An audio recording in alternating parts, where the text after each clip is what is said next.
Okay, I call to order the regular meeting of December 16th. I ask all who have not signed in, please do so. Please turn off all cell phones and other electronic devices, and please conduct any private conversations in the hallway or outside. The emergency exits can be found to your right and to your left. Please note as well, this meeting is also live streamed via YouTube with text commenting available. And now if you'd please join us in a salute to the flag.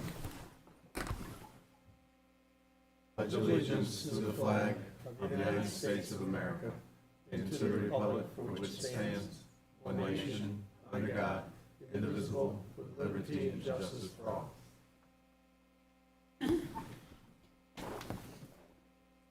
Well, good evening. I do have a couple announcements real quick. January, we actually, second meeting of every month, we like to announce the birthdays that we're going to have for the upcoming month, and we have 6 employees celebrating birthdays in the month of January, and that'll start on the 11th, Robert Graham, Tammy Vienna, and Will Embledge. On the 12th, Lisa Boughton and Brittany Pender, and on the 18th, Isabel Burnham. So happy birthday to all of them. And a reminder, I did announce this previously, but all town departments will close early on Christmas and New Year's Eve at 1 p.m. All town departments will be closed naturally on Christmas Day and on New Year's Day. And the first town board meeting in 2025 will be Monday, January the 6th, starting at 6:30 p.m. First, we will have our organizational meeting, followed by the regular meeting. So that, again, is January the 6th. At this time, I ask our town clerk to please read the public hearing notice. Notice of public hearing. Please take notice the Victortown Board is considering the Solars Task Force proposed changes to the Victortown Code to amend and/or repeal Chapter 103 Energy Systems and to amend Chapter 211 Zoning to regulate the development and placement of the solar photovoltaic systems and facilities within the town. And please take further notice that a public hearing regarding the proposed changes shall be held on December 16th, 2024 at 7 p.m. at the Victortown Hall, and written comments may also be directed to the Victortown Clerk on or before noon on December 16th. This meeting also will be live streamed on YouTube. For the record, I'd like to make note that comments were received from Deb and John Bricker, 956 Strong Road, and they were copied. I copied everything to the board. Also, I received an email from Fred Ball, who could not make the meeting tonight, and I did put a copy of his email at each of the board members' seats. Thank you, Karen. So in public hearings,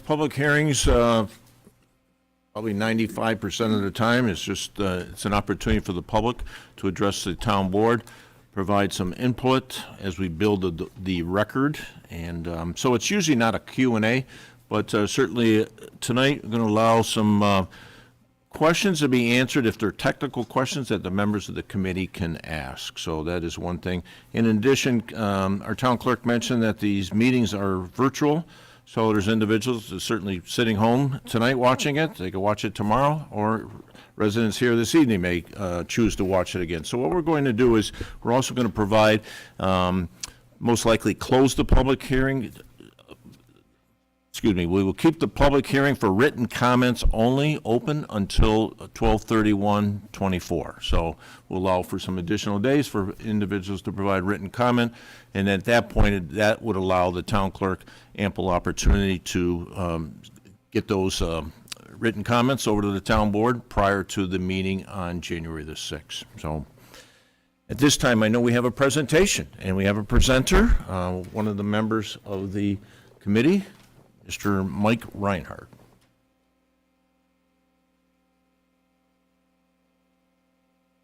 Thank you, Chairman, members of the board. As indicated, I am a member of the Solar Task Force, and I am the Zoning Board of Appeals Chair. So a few more individuals were taken to the task of looking at the code. So up on the screen, you'll see quite a comprehensive list of individuals that were participating in taking a good look at the code and how it applies currently and what needs to be done, and the task force opinion on what do we do with these solar energy systems.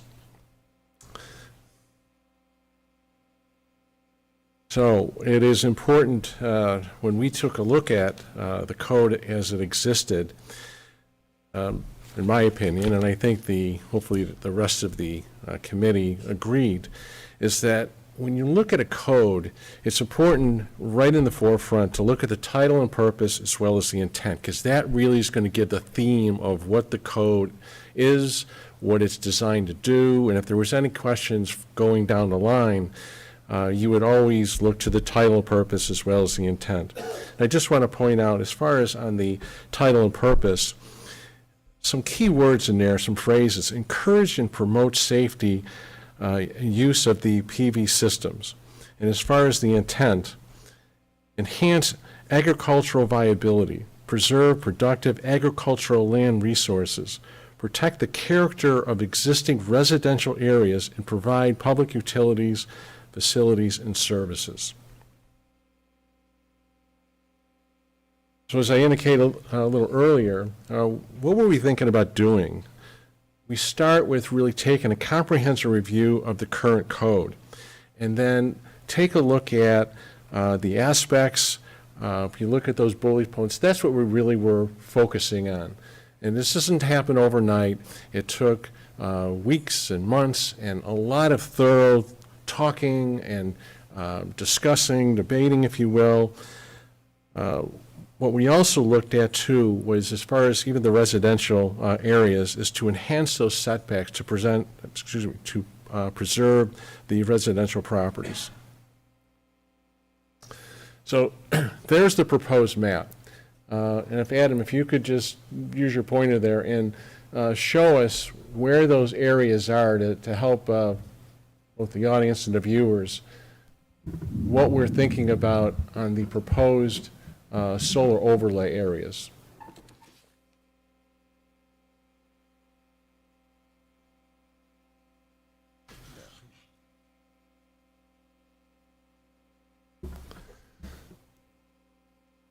So, one aspect we had is risk management. The sections in the code, there were some pieces that really needed some clarity. And ideally, what we're trying to do is revise the code to provide clarity to coincide with the intent and the purpose of the code. And residential, important to us. We are looking at, and if you look at those aspects there, it's clear in our mind that it's necessary to treat the residential areas differently than a large-scale PV system. Decommissioning was another important element, and decommissioning is, well, once the PV system then is either it becomes antiquated or it's no longer useful, is we certainly don't want these companies just to run away from them. It's necessary that what and how they decommission them and what's the process for removal. What needs to be done is the surety element, is making these companies responsible financially, that can't just run away from it. You got to put up a surety to make sure that you're going to do what you say and say what you do. Another element is the panel recycling requirement. So what happens, again, once they become antiquated? If you'll notice up on the screen, there's some counties that have some local laws that are in effect on and requiring and procedures on how it is that you recycle these the panels. So what should be in the view of the task force is there should be some kind of process or procedure for countywide implementation. So who approves this? How does this get done. So again, we're not really speaking to the smaller scale. The larger scale, it's going to be initially in the hands of the planning board. The planning board will look at site approval, and ultimately it will be for the town board for final approval. Pilot agreements, payment in lieu of taxes. So right now, there's no formal recommendation from the Solar Task Force other than there should be, and we're encouraging that some changes need to be made. Currently, the town of Victor requires that pilot solar arrays are negotiated by the county IDA. This would allow us to be compared with all other projects in the county. We have some options here. In 2022, New York State passed legislation for the implementation of a discount assessment formula for solar arrays. New York State also allows towns to negotiate their own pilots for solar instead of the county IDA. What this does, if the town is allowed to do it, it gives them more control over what is happening in our own backyard. Therefore, I think ultimately the decision should be with the town board to make a decision as a group. The fee structure. The fee structure here is regards to the initial installation of these large solar systems. You can see our proposal for how much the fee to be, and it has to do with the amount of kilowatt per hour.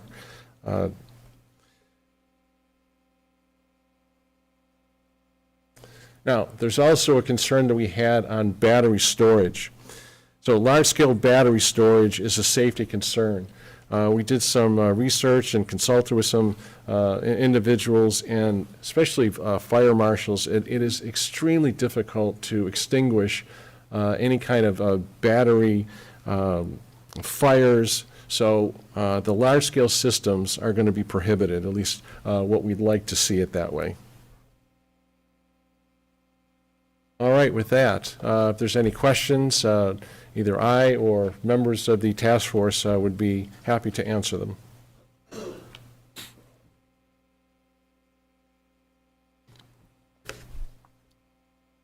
Mike, would you take a little bit of time? Would you take a little bit of time and go back over the map just a little bit? Sure, sure. I think Adam went through it pretty quickly, just to, highlight the areas and maybe identify them so folks in the audience have an idea of what you kind of centered on and what the committee's thoughts were. So when we looked at this map, and Wes, thank you so much for multiple overlays and keep coming back with some ideas, but it almost always came down to where are those residential areas that need to be protected, where are the agricultural areas that are still being used and are useful, and also look at what about areas that, not that they're unusable, but almost would better fit these larger scale systems so as not to create a waste of green space, if you will. I think if you know the map well enough, I think, Adam, there is the abandoned quarry that was one example that we had that it's unbuildable, if you will. There's really not a lot of green space there, so that would be, in our opinion, a better place than wasting valuable green space or ag areas. Make sense? Okay. Thanks. You're welcome.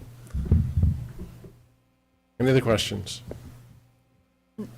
For those watching online, I just want to clarify that, because they probably can't see the laser pointer, it is the hard blue line with the blue slashes going through it. That's where the solar overlay district is, for anybody watching online. Wes, town engineer for, is this on? I think it's on. Wes from Lobello Associates, town engineering. So there's a couple of maps also over there on the table on the far side of the room from where I'm sitting. So there, two of the maps are solar suitability maps, which Lobello put together, and basically that map or those maps identify parcels or areas within the town where solar suitability, where solar projects would be suitable, just given the various environmental considerations. So we created a GIS layer of land that's suitable for large-scale solar development, and it excludes certain parameters. So for example, parcels that are smaller than 20 acres, those are excluded on there. So you won't see anything highlighted that are smaller than 20 acres. Slopes that are greater than 15%, and also exclusion of slopes between 5 and 15% with aspects of north, northeast, or northwest. Building footprints were excluded, developed land cover types from the NLCD 2019 database, New York State wetlands, 100-foot buffer from DEC wetlands, federal wetlands. So there's a laundry list of items there. So that's another one of the tools that the committee used and observed and to see where would solar be suitable just based on some of those environmental parameters there.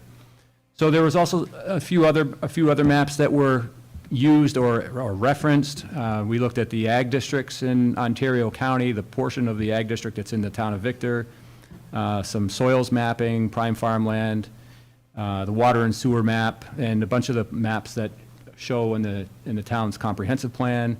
So a number of maps were observed in coming up with this particular draft overlay zoning district that you see on the board. So also the committee used some tools from various resources to help with some of the regulatory document.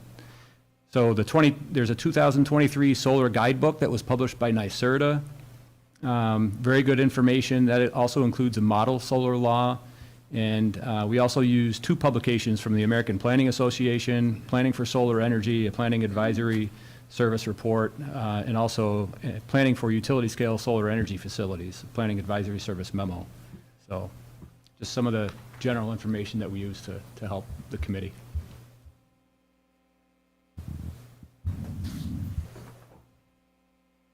Board members, any questions? Hearing none? Any of the committee members, any further comments before we open comments to the public? Okay, Michael, Thanks so much for your time. thank you. Okay, now is an opportunity for members of the public, address the town board, ask a question, state your name and your address for the record. And I do, I would like to see if comments, if you could keep them at 3 minutes or less, be ideal. Thank you.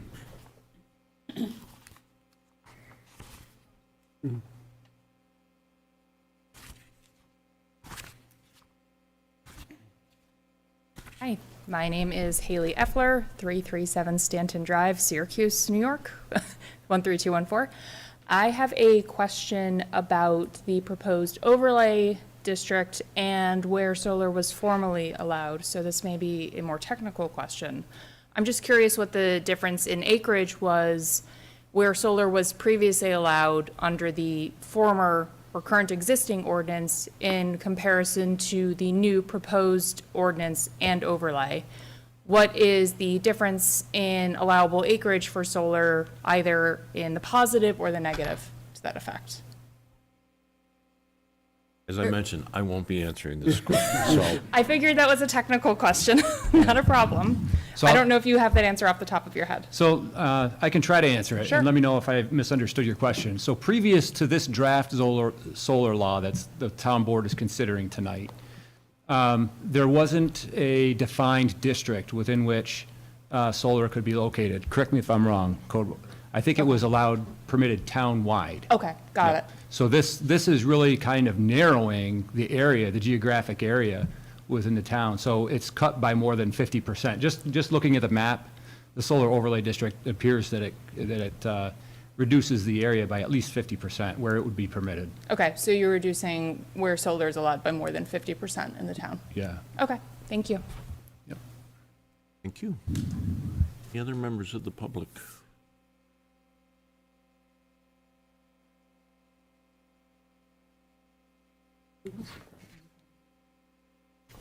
Question. Susie, do you have anyone on the virtual? Okay, people watching only.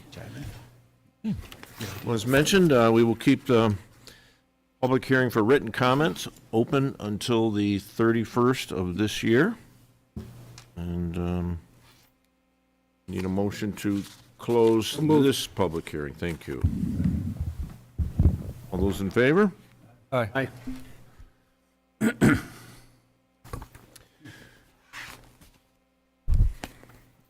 Okay, board members, continuing with our meeting. We have approval of meeting minutes from the November 25th regular town board meeting. You've had an opportunity to review them. At this time, looking for consideration to accept them. So moved. Second. Okay, all those in favor? Aye. Moving to the other set of minutes would be the December 9th, it was the pay bills only meeting. So move. Okay, it was Second. second. All those in favor? Aye. Aye. Aye.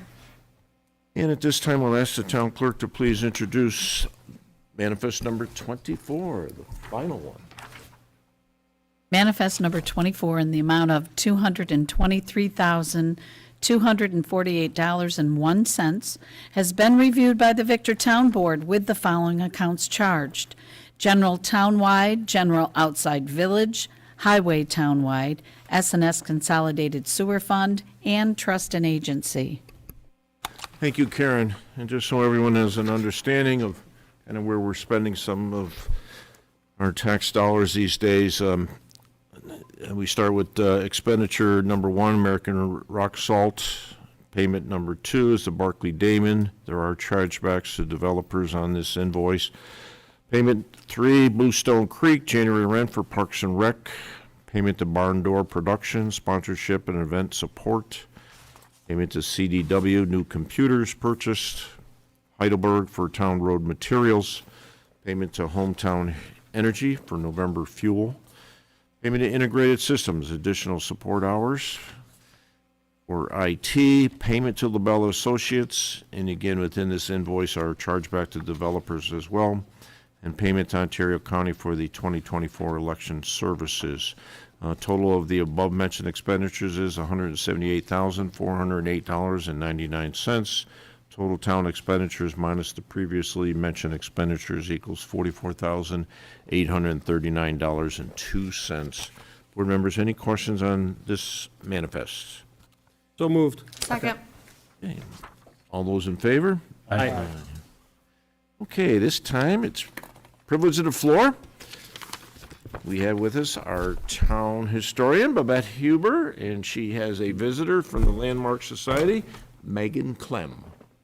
First, though, it's taken a while. I finished a book called COVID in the Victor, New York Community. Photos were received from members of the community.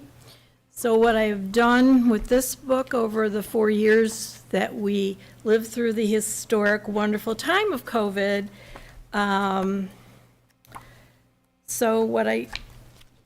for example, on the left side are pictures that the community or that I took. And on the right side, here's little kids graduating from pre-K and they're outside. Remember that? And on the right side, what I did for most of the COVID years is document what was happening in the world, in the country, in the state, in the county, and at the town level. So, and they're all color-coded so that you can remember what life was really like during COVID. So I'll pass these out. And Karen, if you just pick up the extras and keep them in the office for any resident who would like one. Thank you. Yeah, thank you very much. Thanks, Babette.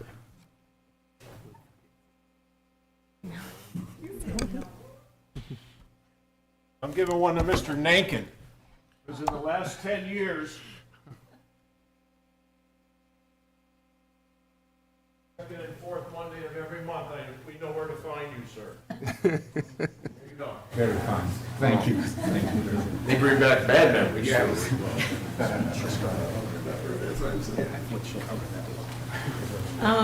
So tonight I'd like to thank the board for the opportunity to speak about the Barnes Survey's final report. I shouldn't have given the books out first. Okay, I'm a teacher now, right, Dave?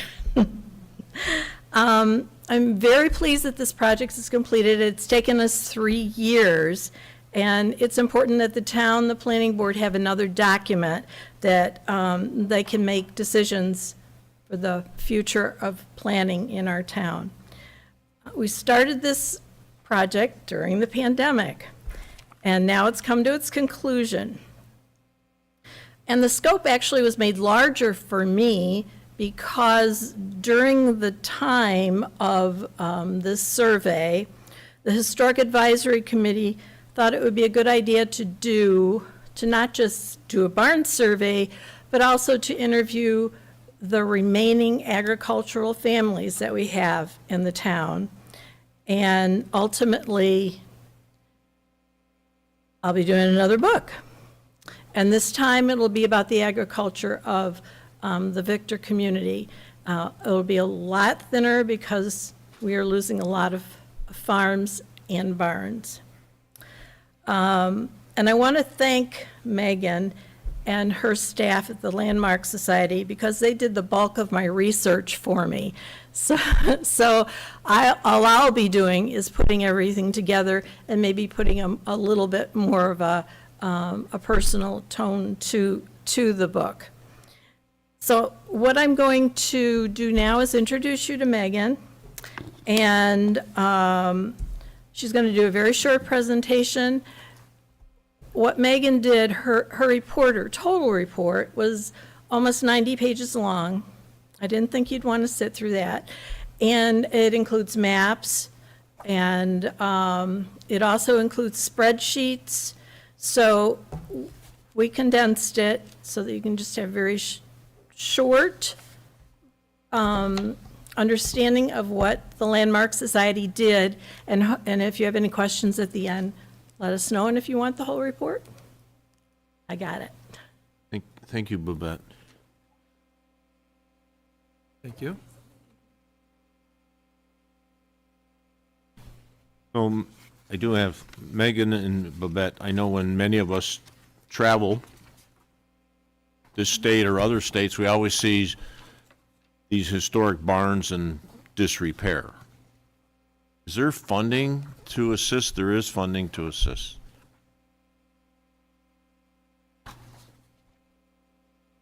There is, and I will kind of touch on that as part of our recommendations as well from the survey. So thank you for having me. My name is Megan Clem. I'm the Director of Preservation Services at the Landmark Society of Western New York. For those of you who may not know, we are a nonprofit historic preservation organization.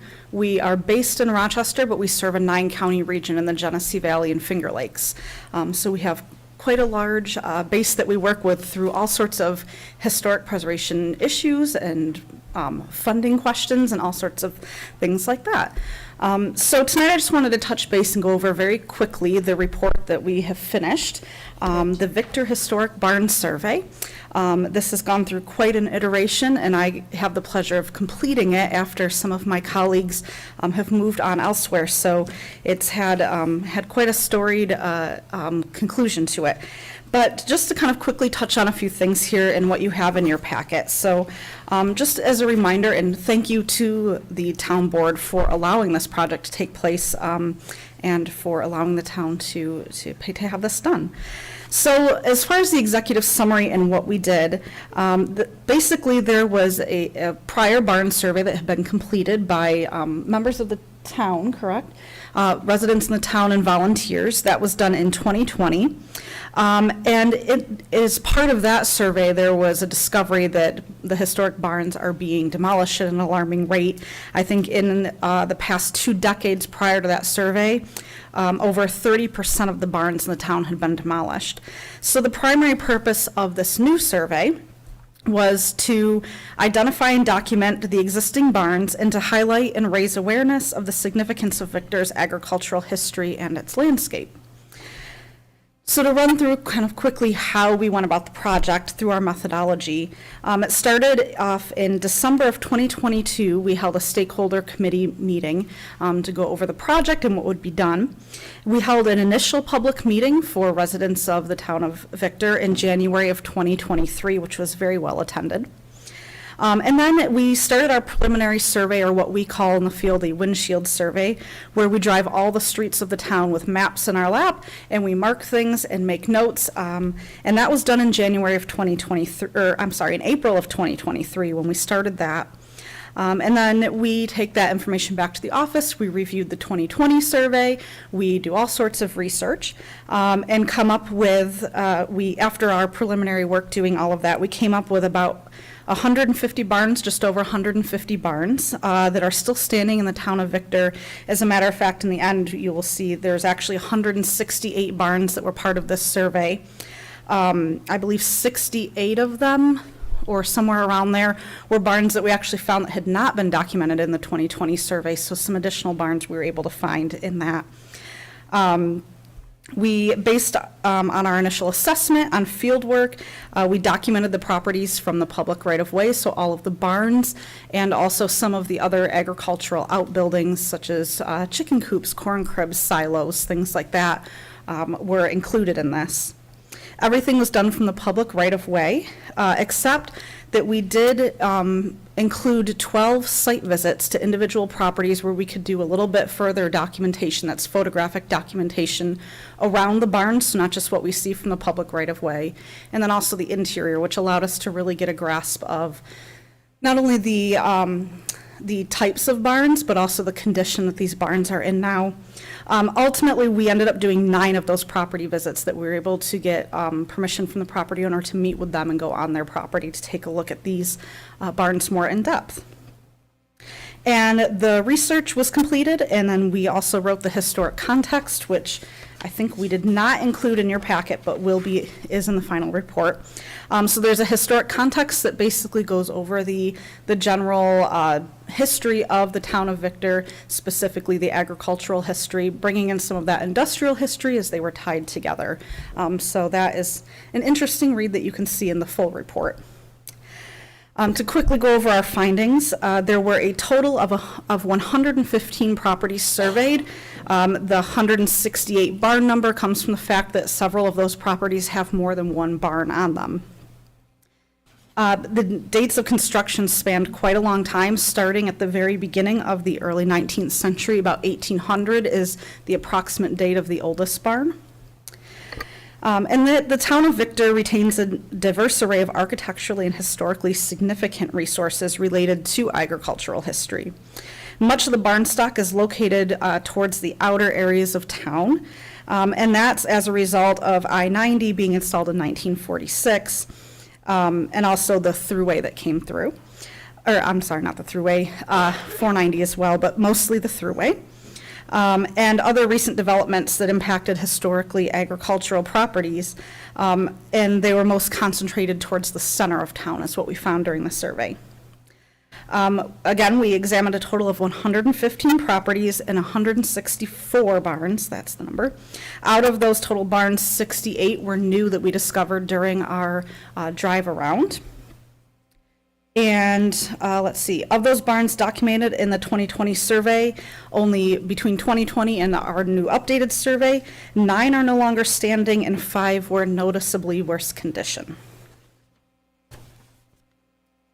So to get to our recommendations, the first recommendation, and these will go especially for use with the town planning board when they consider projects, but also all of you when you consider projects that may impact these properties and these barns, is that there's a local level sensitivity or protection for these historic agricultural buildings as part of local planning and development efforts.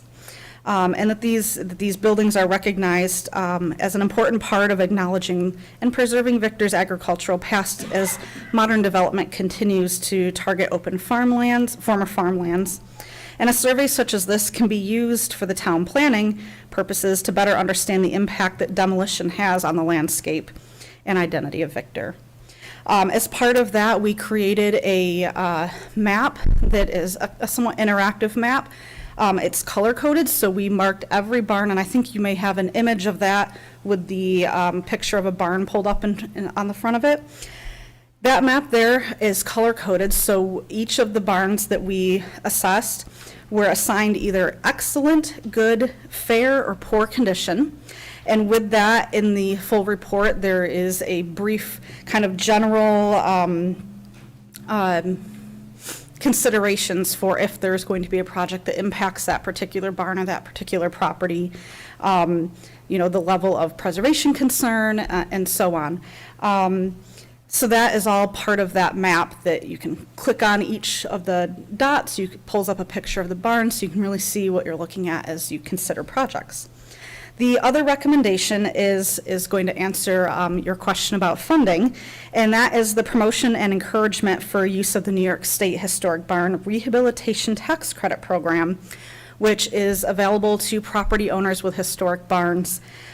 Basically, the general qualifications for that are that the barn was built prior to 1946, that the owner is a state of New York taxpayer, and that the property or the barn itself is not being rehabilitated for residential use. Otherwise, this is a tax credit program that offers a 25% income tax credit, New York State income tax credit, for repair work. So 25% of whatever your repair costs are can be returned back in the form of a tax credit. So it's a really great program, a way to help kind of encourage these agricultural barn property owners to maintain their properties. There's many of them out there. Most of them, I would say, were in the excellent to good condition, or most of them were in good condition, even fair condition, but those were more barns that maybe need to be repainted, which would be an eligible expense for this tax credit, and that can be an enormous expense when you're looking at a property of that size.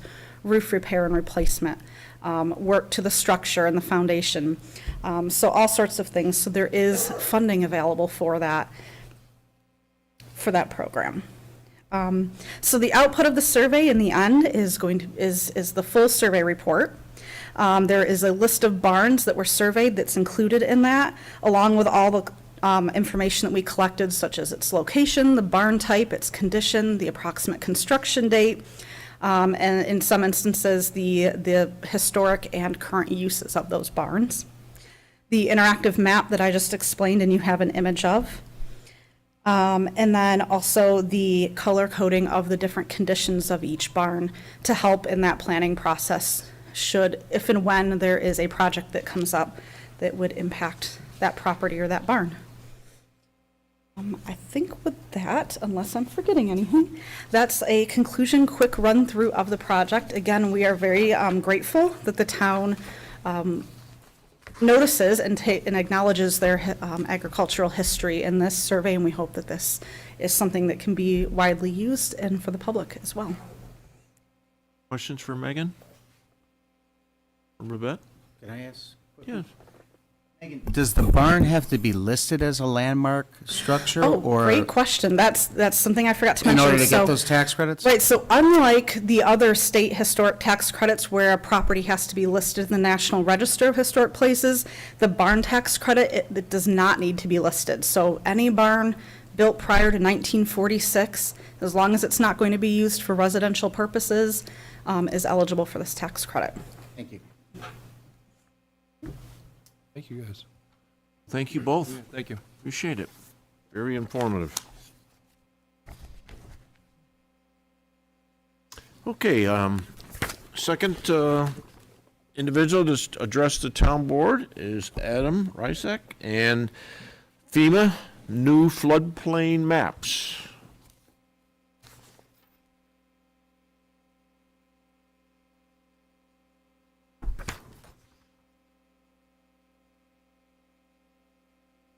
Good evening, Adam Ryzek, Code Enforcement, Town of Victor.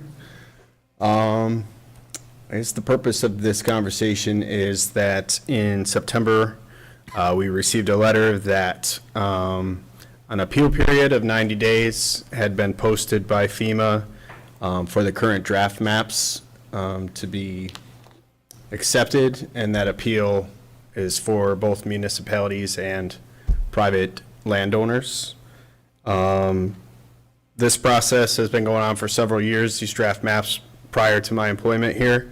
I know that there has been a handful of versions of these maps, and there's been multiple comment periods where these maps have been changed based on the comments.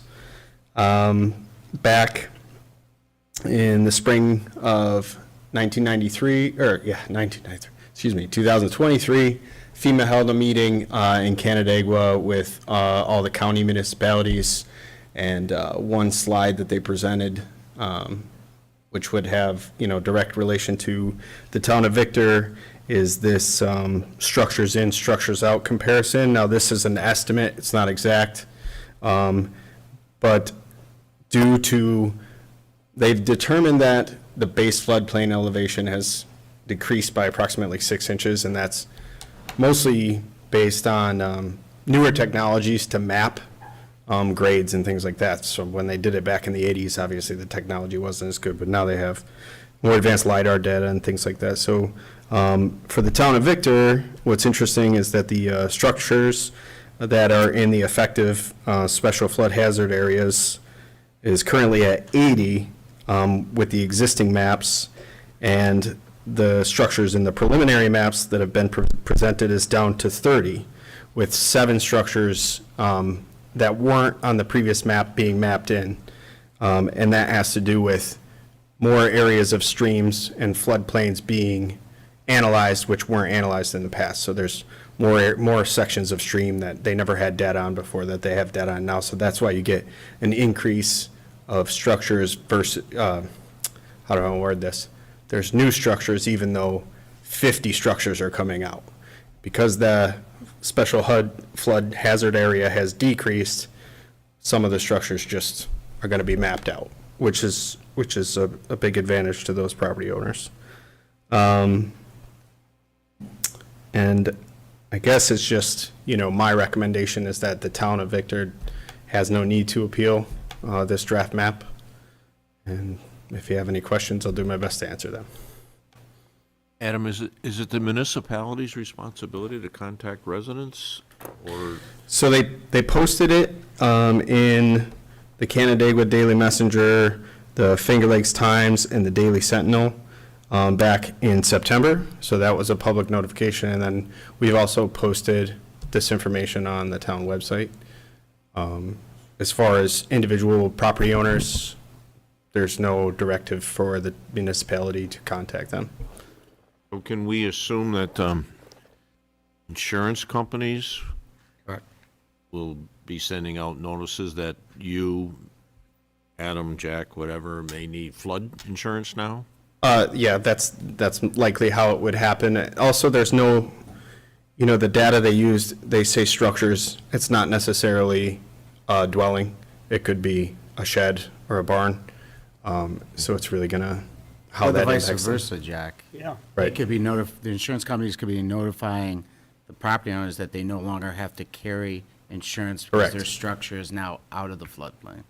Correct. So, and I just want to clarify, when you say the town shouldn't appeal, that being that there are no town governmental highway, any structures that the town maintains in flood zones now. Right, as far as the town interest goes, Correct. there would be no need Private to property appeal. owners can still file their own appeal. Yes, they can.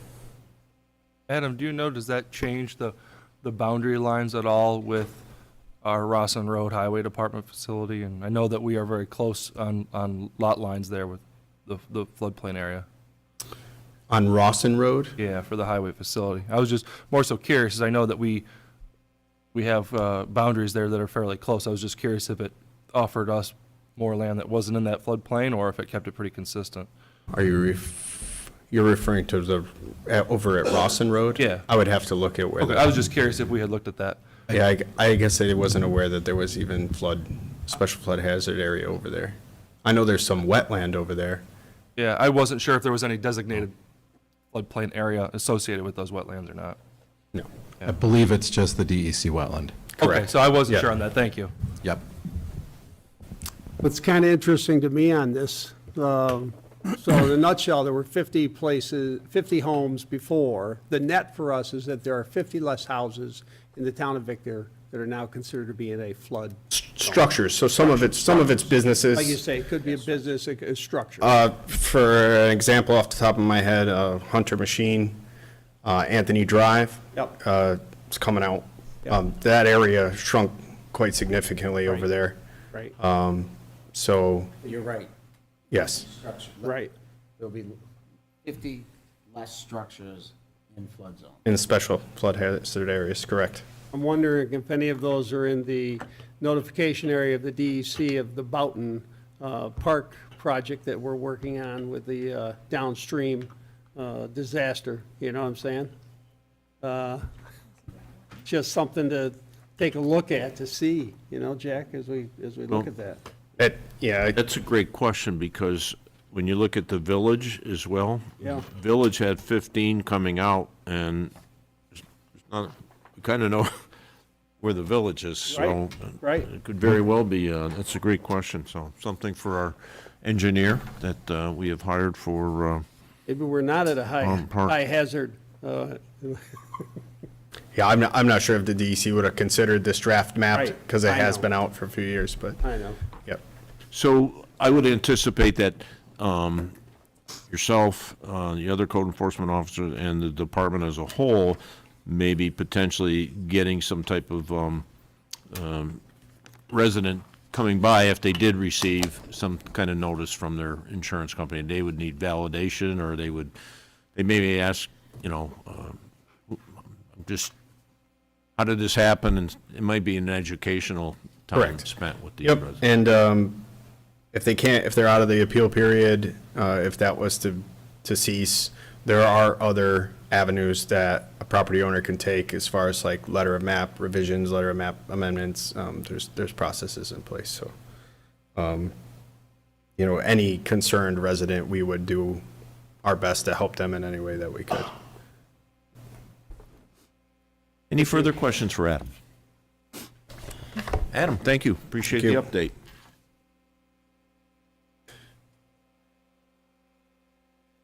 I'm just wondering about those maps, if we should leave them out for a while. And on that note, did you present this to the planning board as well? Is that something to be considered?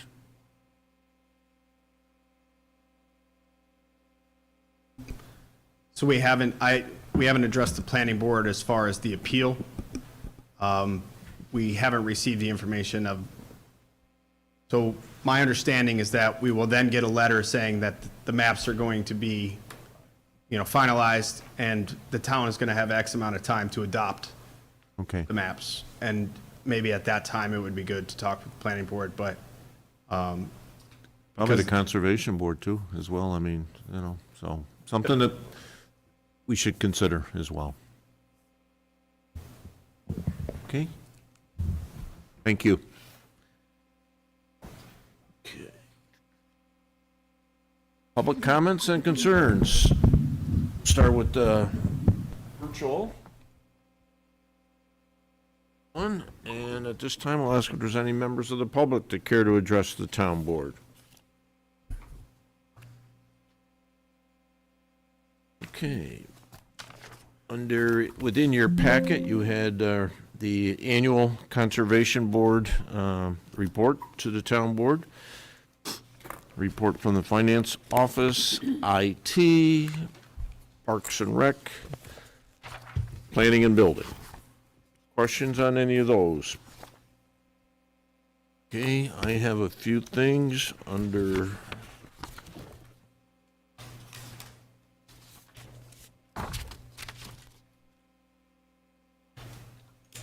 okay, my first thing I'd like to announce, so the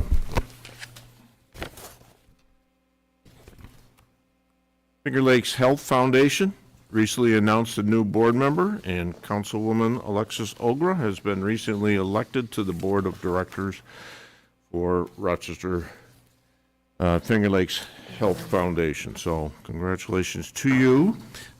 In your mailboxes, you should have found two documents. Number one is a resolution that will be before the Board of Supervisors this Thursday to contract with Eastview Mall for a third full-time sheriff's deputy. Unfortunately, they Some of the visitors to our mall are not always the ones that really like to go through the regular transaction process, and so we need additional law enforcement, and it's the sheriff's opinion that we need two full-time there at all times, just to have each other's back. Number 2 is the 2025 Outlook. It's a Outlook, a year of clarity from 3+1, a company that we contract with for financial investments here in the town. Last Thursday evening, December the 5th, the Board of Supervisors voted 20-1 to abide by the landfill agreement closing date of 12/31/2028. County has 3 years to come up with options, and hopefully by then, a 4th year to implement some of these as well. The Turkey Trot financials results. After the payment of any bills incurred, the Turkey Trot raised $41,600, which was shared with 8 worthy not-for-profits. So I want to really thank the sponsors, thank Sheila, her husband Jim, and their family, and this community for their continued generous support for this event. And this past Saturday, I attended the swearing-in ceremony for our new Assemblywoman-elect, Andrea Bailey. Her main office will be in the village of Avon. We have had some preliminary discussions about a satellite office here in Ontario County. Some more to follow in the future on that. So that's all I have. Ms. Karen has a... We have an application for a 30-day advance notice for a liquor license for Blue Heron Hills Golf LLC. A copy was sent to each of the board members today. They want a liquor license for the restaurant at Championship Hills there. Does anybody have any objections? No issue. No issues. Okay, thank you. Thank you, Karen. Thank you, board members. Moving to the business section of this evening's agenda, starting with a couple of resolutions out of the Finance Department. Pardon me, Jack. Yes, sir. I just wanted to make a few. Oh, I'm sorry, I didn't comments. ask any of you. Yes.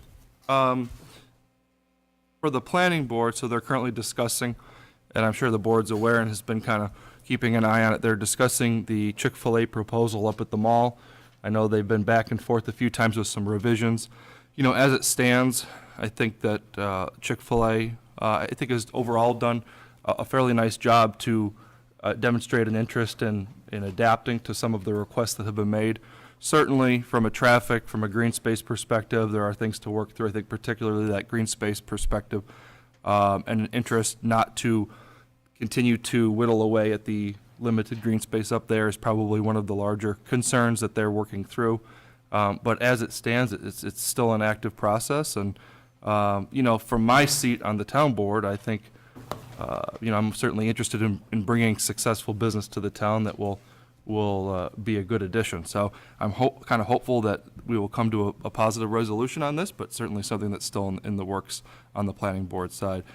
From the Parks and Rec Citizens Advisory Committee, 3 new members being brought in, Corey Smith, Mindy Blake, and David Blood. So I thank them for their interest, and I think that these incoming members, you know, they include, you know, folks that have young children, local business owner, so some people that will really add a nice contribution to some of the projects that are underway and also in the vision of that committee. I would like to thank Dirk Endres. He has accepted that chair position, so he will be moving forward as the chair of the CAC, and I've certainly worked with him in the town on some other projects, and I think he'll be a wonderful advocate for that committee. And most importantly, we have 3 outgoing members of the committee. During my 5 years here with the town board, I've been with the CAC the duration, so all of these people preceded me there, and they were kind of the core members that helped acclimate me, and I've been able to be privileged to work with on that CAC. So Paul Mozak of 6 years of service to the CAC, Mark Robbins, outgoing chair, 7 years of service, and then Greg Richards, 14 years of service, and particularly he was the subcommittee chair for our dog park over the last couple of years and did a tremendous amount of work to bring us what I would probably say is the region's nicest municipal dog park. So thank you very much to those 3 gentlemen. Well, thank you, Councilman Cusimano, for certainly your thoughts on the Chick-fil-A and how that's proceeding, but certainly probably even more important, your recognition of the outgoing members and certainly identifying the new ones coming in. So thank you. Thank you. Councilman Guinan, anything? Okay, Councilman Condon. I'm good, thank you. Councilwoman Ogra. You can call me councilman, I don't care. So I'm currently missing the village board meeting right now because of the change in our schedule. So no update there. Other than that, I don't think I've got anything. Okay, very good. Oh, I know that, actually, sorry, I just want to add one more thing. I know that Brian highlighted in his report, but I also want to reiterate that the Victor's second annual menorah lighting ceremony will be at Town Hall, right outside, on December 30th at 6 p.m. Please come. I know Supervisor Marin was there last year, and former Councilman Kovic was there. So this was a little bit of my baby last year before getting on the board, and excited to see it continue. So please come to the board, to the staff, to everybody. Let your friends, family know, etc. And I know our highway superintendent, Mark, I just want you to know that when we all looked at the barn survey, I know you referred to it as a highway barn. Your highway barn was not on the survey, okay? It might qualify from an age perspective, but it wasn't on part of the survey. So. Yeah, no, sorry, because you mentioned Mark, I just wanted to give a shout out to the highway department for, I don't know if anyone saw at the parade, Victor's highway truck was last, but it was fantastic. I believe it was Jason who was driving. My daughter was absolutely obsessed with the honking, and she kept saying, choo, choo. So thank you to Mark and his team over there for participating. Okay, very good. Well, we'll move to the business section. Out of the Finance Department, we have two resolutions. The first is the authorization to enter into the contract with Rochester Gas and Electric to convert streetlights in our 8 districts. I do it just for a little history. I know this was something that Rich did some investigation into, and certainly I think he introduced Casey into this idea, and from there it moved on to the Climate Smart Committee, and here we are this evening for our consideration. So moved. Second. All those in favor? Aye. Number 2, allocation of the remaining American Rescue Plan Act funds. So moved. Second. And again, I want to thank Rich for your leadership and all the members of the ARPA committee for the feedback. So, thank you. All those in favor? Aye. Number 3, authorization to sign an amendment to the New York State DOT snow and ice. Moved. Second. All those in favor? Aye. Number 4, authorization to enter into agreement with New York State DOT for 2024 through 2029. So moved. Second. All those in favor? Aye. Aye. Number 5, authorization for the purchase of 3 electric vehicle charging stations. This would include 3 posts, 6 stations. We are, for next year's budget, we have a vehicle out of the Building and Planning Department, which will be electric, and this would be, it would be installed right over here where you see many of our town vehicles parked at night or on the weekend, right on that little stretch of lawn and concrete right there. So moved. Second, with a question to clarify, is this the intent of this as it stands would be only for town vehicles, or would this be open outside of that? Be open for the public as well. They would have to pay. Understood. Yep. Yeah. Hey, Jack, just for a point of information, on our agenda, the dates are wrong. It says 2019 to 2024. Our resolution is correct, 24 to 29, but on our agenda, the dates are wrong, just if you want to fix that. Okay. Just as a Thank you. point of, No, thank you, Council. but the resolution is correct. Bless you. Sorry, didn't mean to backtrack. Okay, so did we have a first and second, or no? Yeah, we did. Number 5, okay. All those in favor? Aye. Aye. Those opposed? Number 5 is a go. from the HR board and committee members. I know I want to thank, again, Councilman Cusimano. He mentioned there's 3 new members. We have a new Boughton Park Commissioner, 2 members of the Board of Assessment Review, 2 on the Cemetery Restoration, and 2 on the Historic Advisory Committee. 10 new individuals, 8 are, and then in addition, there's 8 reappointments. So again, we thank them for their service to this fine I'm community. going to say so moved with thanks and gratitude for their work. I mean, these folks do an awful lot of work for us, for everybody, for the town of Victor. A lot of it goes unnoticed, but certainly this board and the folks that work around the shop appreciate their work and their input. And as a former ZBA member, I'd like to second that motion. Very good. Thank you both. With that said, all those in favor? Aye. Those opposed? Okay, number 6. Number 7, New York Municipal Insurance Reciprocal, Eastern Shore for your consideration, another year. Second. Okay, all those in favor? Aye. Next is safety shoe reimbursement and a policy. I did ask the question today. Approximately 36 employees would be eligible for the OSHA PESH safety shoe reimbursement program, which equals about $7,200, in case anyone was interested. So moved. Second. All those in favor? Aye. Number 9, which actually should have been part of, under IT, is the acceptance of EdPoint protection and response services for cyber security grant. So moved. Second. All those in favor? Aye. Aye. Number 10, 7200 Rawson Road, PDD, extending the time frame. Originally, you recall, this was for a 1-year time frame, and certainly with delays caused by sewer, where's the sewer going, and things of that nature, that time frame is just about here and gone. So, So moved. all those in favor? Aye. No. 4 yeas, 1 nay. And number 11, this is a resolution authorizing the transfer of Freemark Place Apartments and Victor Senior Apartments to Providence House Freemark Housing Development Fund Company and Providence Village Housing Development Fund Company. So moved. Thank you. Second. We have a second? Yes. Mike, okay. All those in favor?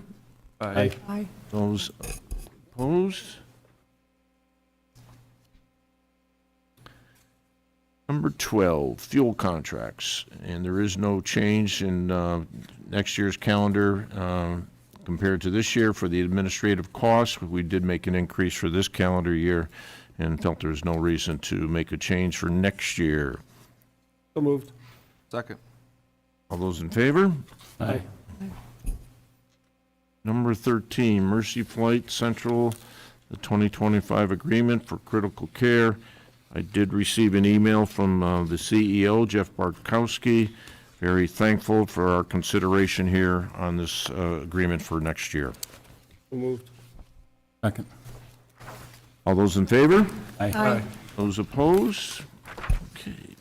Public comment. We'll start with the public. Anyone here in the public care to address the town board? Anyone on virtual? Anyone on virtual? Well, to everyone here this evening and all our employees and town board members, I wish everyone a happy holiday, and if you're traveling, be safe out there. Motion to adjourn, please. So moved. Second. All those in favor? Aye. Aye. Aye.